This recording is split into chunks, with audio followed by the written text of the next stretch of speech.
السلام علیکم ورحمۃ اللہ وبرکاتہ۔ لیسن آج کا ہم شروع کرتے ہیں۔ آج ہم نے سورۃ الانعام کی آیت نمبر 151 سے پڑھنا ہے، لیکن لیسن سے پہلے جو ہمیشہ کی طرح ایک چھوٹی سی کوئی بات آپ کے ساتھ شیئر کرتی ہوں وارم اپ کے لیے۔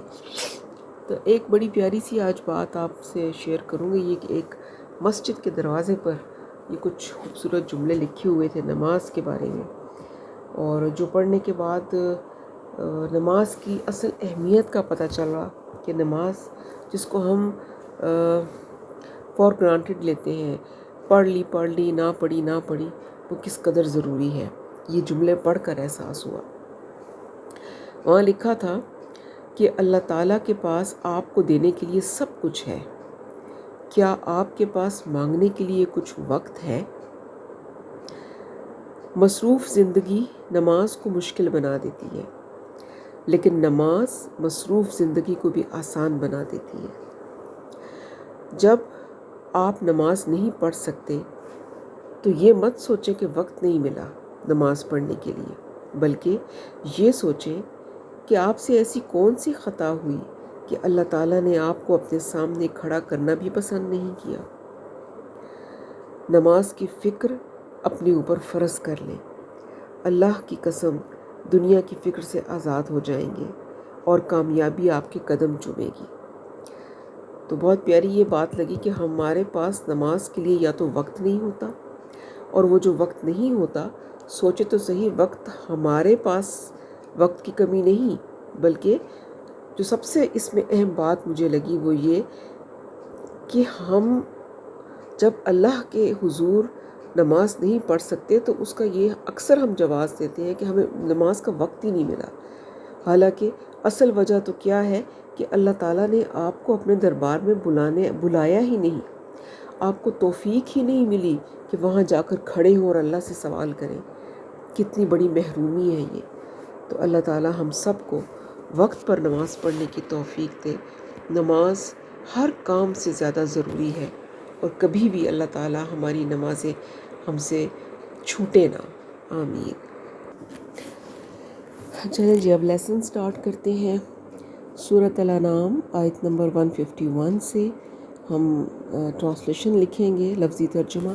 قرآن پاک کھولیں اور لکھیں۔ اعوذ باللہ من الشیطان الرجیم، بسم اللہ الرحمن الرحیم۔